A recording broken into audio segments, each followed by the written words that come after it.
The Senate chamber buzzed with a strange kind of anticipation. It wasn't just another oversight hearing. No, this one had weight. Political, personal, historical. At stake was not only the reputation of a sitting congressman, but the credibility of an entire narrative. Senator JD Vance adjusted his tie, eyes narrowed as he reviewed the thick folder in front of him. It was late morning, and the room was already packed. Reporters lining the back, aides flanking every table, C-SPAN cameras quietly rolling. Across from him sat Representative Adam Schiff, arms folded, expression measured, though tension pulsed beneath his features. He was no stranger to scrutiny, having become a central figure in high-profile investigations and partisan warfare. But today felt different. He wasn't the one asking the questions, he was the one expected to answer. The hearing had been called under the pretext of reviewing government overreach in national security communications. But everyone knew what this was really about: classified leaks, misinformation, and Adam Schiff's alleged manipulation of intelligence narratives. Vance, a freshman senator with a sharp legal mind and a populist instinct, had volunteered to lead the questioning. Many had wondered why. They were about to find out. Committee Chair Josh Hawley gavelled the session to order. This hearing will come to order. Today we're joined by Representative Adam Schiff, ranking member of the House Intelligence Committee. We thank you for your attendance, Congressman. Senator Vance, you have the floor. Vance didn't look up at first. He flipped to a tabbed page, placed a finger on a highlighted sentence, then leaned into the mic. Congressman Schiff, in 2020, during the intelligence briefings on foreign election interference, you made multiple public statements suggesting that the Trump campaign had direct ties to foreign adversaries, including Russia. Do you still stand by those claims? Schiff offered a politician's smile. Senator, I've always based my assessments on verified intelligence. Briefings that... JD cut him off. Not rudely, but with surgical precision. That's interesting, he said, pulling out a transcript. Because according to a declassified briefing from the Director of National Intelligence, those claims were described as highly speculative and not supported by operational evidence. Care to explain that discrepancy? The first ripple of unease moved through the room. Schiff shifted in his seat. There's often a difference between what intelligence agencies are willing to publicly confirm and what elected officials are told in private briefings. The public version doesn't always capture the... Vance leaned forward. So you admit you made definitive public claims based on unverified or incomplete intelligence? Schiff paused. I made statements based on the seriousness of the information presented. And that information turned out to be wrong, Vance said flatly. There it was, the first crack in the armor. A murmur rippled from the press pool. The cameramen instinctively zoomed in. This wasn't Vance grandstanding, this was methodical dismantling. He continued, flipping pages, quoting Schiff's own tweets, press conferences, committee reports. Each line was a match to a gasoline trail, some already on fire, others waiting for the spark. Schiff's responses became shorter, more defensive. He appealed to nuance, to complexity, to context. Vance countered with clarity, dates, and contradictions. At one point, Schiff attempted to pivot. Senator, I think we're getting lost in semantics. The broader concern was that foreign interference posed a threat to the democratic process. Vance didn't miss a beat. Semantics? You told the American people on national television that the President of the United States was compromised by a hostile foreign government. That's not semantics. That's sedition if it's false. A stunned silence fell. One of Schiff's aides whispered something urgently. He waved it off, but his eyes were now on the clock. Vance closed the folder gently. There will be more questions, Congressman, and I'd advise you to answer them carefully, because what comes next isn't about politics. He looked around the room. It's about accountability. And with that, the first hour of the hearing ended, but the damage had already begun. As the hearing resumed after a brief recess, the atmosphere had shifted. Gone was the predictable rhythm of political theater. Now there was tension, raw, uneasy, and electric. Senator JD Vance had drawn first blood, and the press outside the chamber had already begun spinning headlines. Representative Adam Schiff returned to the witness table, jaw tight, eyes flitting toward the doors like he half expected someone to rescue him. But no one was coming, not today. JD Vance leaned back in his chair, casually opening a slim manila folder that hadn't made an appearance earlier. Cameras adjusted. Reporters whispered. This wasn't in the prep packet Schiff's aides had reviewed. "Congressman," Vance began, "I'd like to shift to October 2019. During your role as lead manager in the first impeachment proceedings, you claim to possess first-hand knowledge of certain classified communications between the White House and foreign officials. Do you remember those statements?" Schiff sat straighter, arms crossed. "Senator, I relayed what I could without breaching security protocols." Vance slid a printed email across the table toward the record keeper. "And yet, here is an internal memo from your own staff, dated 4 days before your statement, admitting that the Intelligence Committee had not directly accessed the original transcript in question. You were speaking from media speculation and indirect briefings." The room tensed again. "Did you knowingly mislead the public, Mr. Schiff?" JD's voice was calm, but his words landed like punches. "I object to the characterization," Schiff shot back, voice rising. "I was working to protect the integrity of the process." "No," Vance cut in sharply, voice firm, no longer giving Schiff room to deflect. "You were shaping a narrative. You built an entire impeachment argument around what you now admit was secondhand information. That's not oversight, that's manipulation." Schiff's mouth opened, but no words came out at first. When he did speak, it was defensive. "The broader point still stands. The president's actions raised concerns. It was my duty." "Your duty," Vance interrupted, "was to tell the truth. To the American people, not just your interpretation." "The truth from the crowd behind," someone audibly murmured. "Wow." Schiff tried pivoting. "Senator, I understand what you're trying to do here." "No," Vance said coldly, "you don't. Because if you did, you'd realize this isn't about me, or you. This is about every citizen who was told their president was a traitor, based on a political hunch you paraded as fact." The hearing chamber fell into a cold, respectful silence. Schiff was visibly rattled now. JD Vance, once considered the newcomer, was commanding the floor like a prosecutor with a slam-dunk case. And he wasn't done. "I've got one more document," Vance continued, "and this one's going to matter." He reached into the folder and pulled out a letter.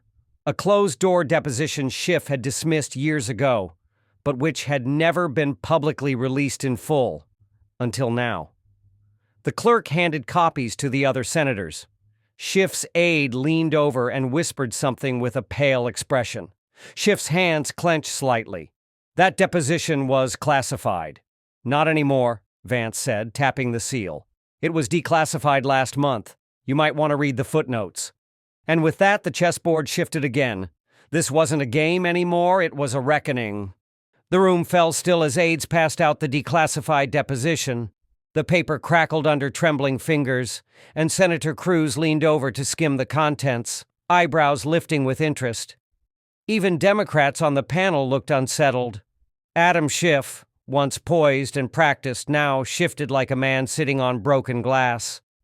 JD Vance didn't speak at first. He let the room absorb it, the silence working as a weapon.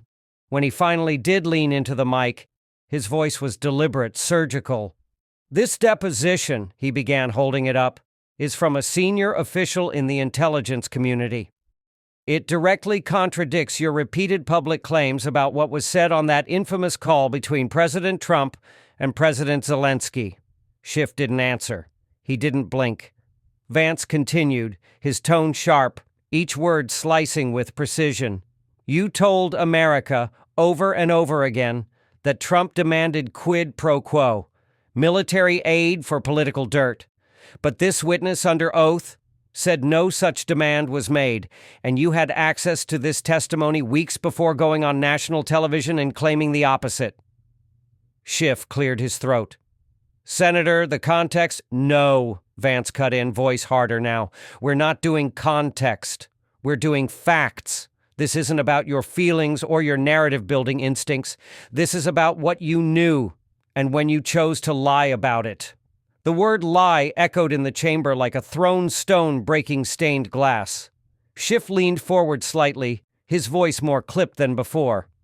Senator Vance, political discourse often includes aggressive interpretation. I didn't lie. I interpreted the intelligence as it was presented to me, consistent with my duty to the public. JD Vance didn't even blink. Your duty to the public, Mr. Schiff, is to tell the truth, not to weaponize briefings to damage a president you personally opposed. He turned to the panel. This isn't about Democrats or Republicans. It's about an elected official manipulating national security to feed a media cycle he engineered. One of the senators muttered, Jesus, under his breath. Vance pressed forward. You called that phone call a betrayal of American values. You demanded impeachment. You told the press that evidence was clear and overwhelming. And yet this deposition, which you deliberately withheld from the public, directly refutes your central accusation. Schiff's composure cracked for the first time. His hand curled into a partial fist, knuckles white. Senator, he said, struggling to regain ground, you're twisting this. Am I? JD snapped back, raising the transcript. Because this document doesn't lie, and you can't spin your way out of it. Gasps whispered through the room like wind through dry leaves. JD leaned back slightly. His face remained calm, but the message was loud and clear. You played politics with the truth, Congressman, and today the truth is playing back. Across the country, millions were already watching. On social media, clips of the confrontation were being clipped, edited, posted, and shared. The caption trending across platforms, JD Vance just ended Schiff on live TV, and the hearing was far from over. The weight of the moment hung thick in the Senate chamber. Senator JD Vance hadn't just landed a hit. He had created a narrative rupture. Schiff's credibility was bleeding, and the cameras were capturing every drop. But JD wasn't interested in headlines. He wasn't there for the sizzle. He was there for the kill, and he knew exactly where to strike next. He opened a slim red binder. I'd like to submit into the record a timeline of Congressman Schiff's public statements, media appearances, and social media posts from 2017 through 2020, Vance said clearly. Each of these correspond with moments of increased partisan pressure, low poll numbers, or significant Democratic fundraising campaigns. Schiff narrowed his eyes. He knew where this was going. Let's be very clear, JD continued, his voice low but cutting. This isn't just a pattern of exaggeration. This is a calculated, strategic misuse of national security information for political gain. You weren't just wrong. You were using your seat on the Intelligence Committee as a megaphone for half-truths, misquotes, and insinuation.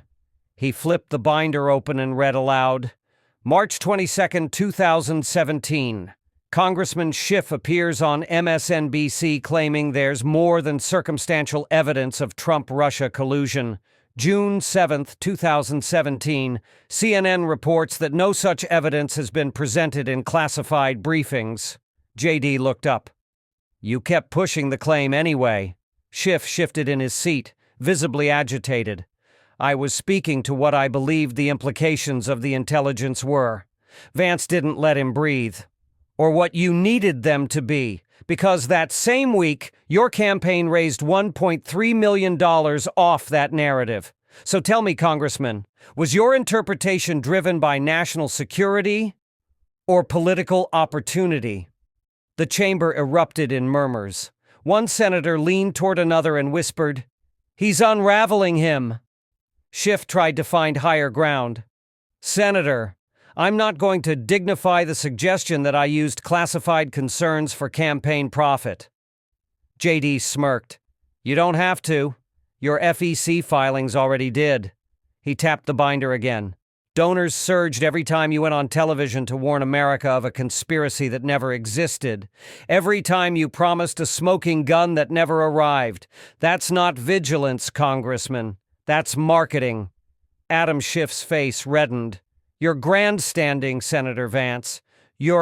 I'm holding you accountable, JD snapped. You helped fracture this nation's trust in its institutions, and you did it with a smile on cable news. Another pause. Then Vance turned his attention directly to the gallery.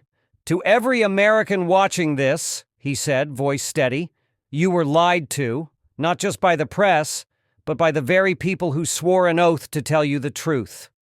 The room was silent. Schiff looked down for the first time. JD Vance leaned back, not with arrogance but calm finality. More questions are coming, Mr. Schiff, and next time, the lies won't save you. Outside the chamber, Twitter exploded. The hashtag #sign Schiff exposed trended worldwide. For the first time in a decade, Adam Schiff looked like a man out of moves. He fidgeted with a pen, glancing to his left at a staffer, who returned the look with muted dread. The binder JD Vance had submitted now sat open before the entire Senate panel, filled with data points, fact checks, and damning inconsistencies. A dossier of deception meticulously laid out. And JD was just getting started. He turned a page and spoke again. Congressman, I want to focus now on your involvement in the suppression of the Hunter Biden laptop story during the 2020 election cycle. Schiff blinked. I had no direct involvement in that editorial process.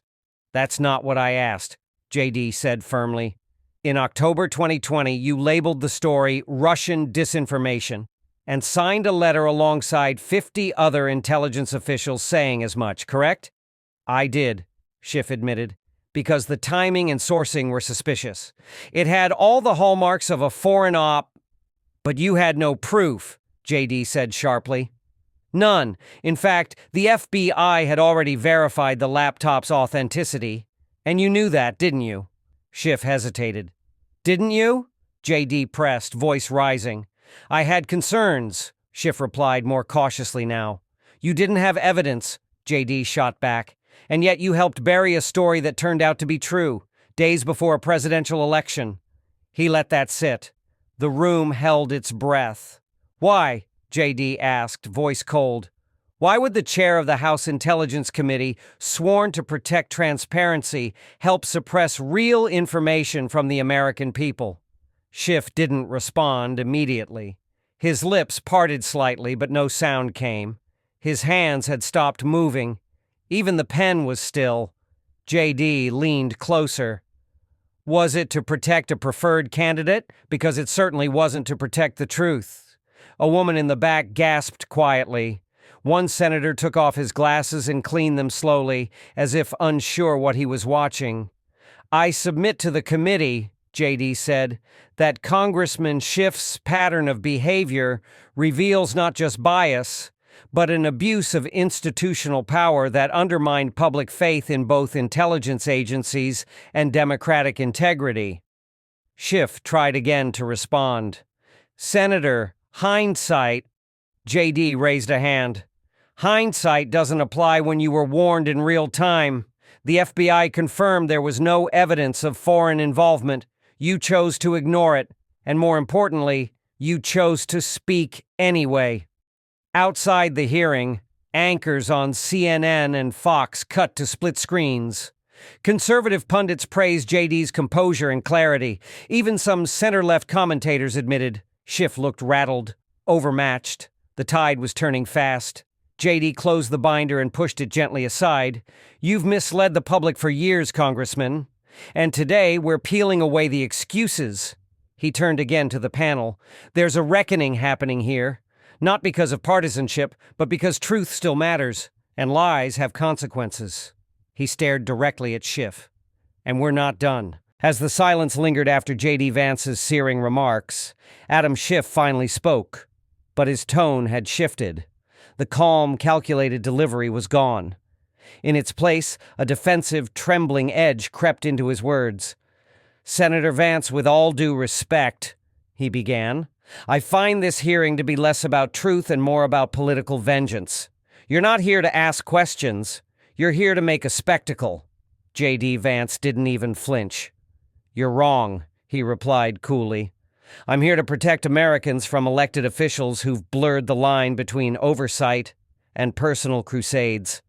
The irony, Mr. Schiff, is that the very spectacle you accuse me of was your entire brand. That one line drew a reaction. A ripple of quiet laughter from the gallery. One of the junior senators whispered to another, He's unraveling. Schiff tried to regain ground, voice rising. You think this is a game? That you can score points by cornering me with sound bites and timelines? You're forgetting something. I've been in this arena longer than you've been in public office. JD smiled faintly. And somehow, despite all that time, you still haven't learned when to stop digging. Schiff stood abruptly, breaking protocol. I won't sit here while you question my patriotism or suggest I conspired to mislead the public, he snapped. A collective gasp filled the room. Senator Hawley leaned into his mic. Mr. Schiff, you're out of order. Sit down. But Schiff ignored him, eyes locked on JD. You think you're some kind of moral authority because you're new? Because you speak slower and act holier? You're not interested in justice. You're interested in destroying people.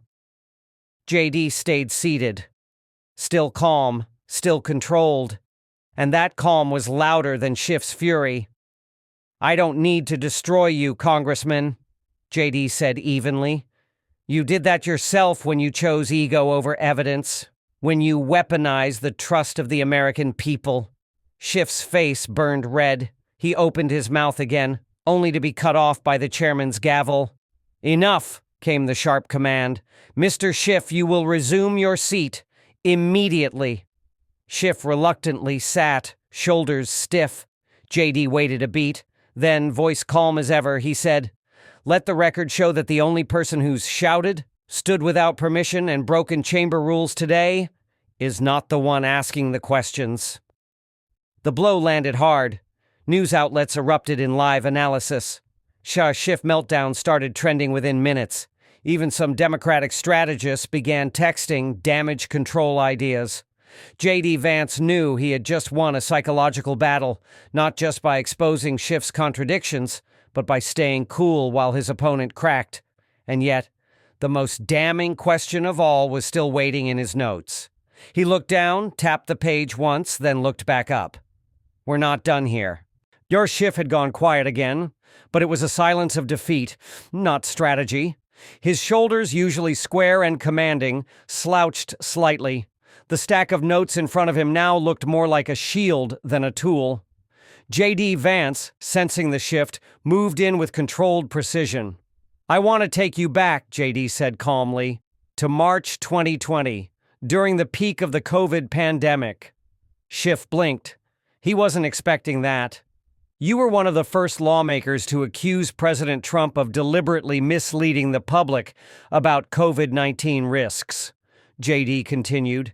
But at the same time, you were holding fundraisers in California and tweeting out pictures of crowded events, maskless. A photo appeared on the screen behind them, Schiff laughing in a crowded room in early April 2020. Gasps and murmurs filled the chamber. You said, quote, "This administration's lies are killing people." And yet, within a week of that statement, you were attending closed-door events in LA without following the protocols you demanded from others. Schiff's face went still. JD tapped the table once. You knew the risk. You just didn't act like it. Because the performance mattered more than the principle. Another document appeared on screen. A chain of emails between Schiff's staff discussing navigating public optics while planning the very fundraiser in question. JD didn't smile. He didn't need to. You've claimed moral authority at every turn, from Russia to Ukraine to COVID. But what happens when the mask slips, Congressman? When the curtain lifts and the protector of democracy is just a political operator playing a part? Schiff attempted to respond, but the words didn't come. He reached for his water glass instead. JD leaned forward again. What you've done isn't just partisan, It's corrosive. You've taught Americans to doubt their own institutions, and today, right now, they're watching the consequences unfold. A pause. Then JD added one final blow. This isn't about revenge. This is about clarity, and thanks to your own record, we finally have it. The chair of the committee leaned into his mic. Mr. Schiff, do you wish to respond? Schiff stared down at the table. I'll submit a written response, he said quietly, and just like that, he'd surrendered. The cameras didn't miss it. News anchors on both sides of the aisle acknowledged what they'd just seen, a public unraveling. JD Vance closed his folder, folded his hands, and said nothing. But the message was thunderous. This wasn't just about Adam Schiff's lies. It was about the system that enabled them and the people who are finally brave enough to confront it. And JD Vance had just made that confrontation historic. Within minutes of the hearing ending for the day, headlines erupted across media platforms. Clips of JD Vance calmly dismantling Schiff's legacy were already circulating on Twitter, YouTube, and cable news. The hashtag #SchiffExposed had crossed 5 million mentions by nightfall. Even networks usually friendly to Schiff couldn't avoid the spectacle. CNN's Jake Tapper called the hearing a PR disaster for Congressman Schiff. MSNBC ran damage control, with analysts arguing the hearing was politically motivated. But they all agreed on one thing: Schiff didn't handle the heat. Fox News, on the other hand, went all in.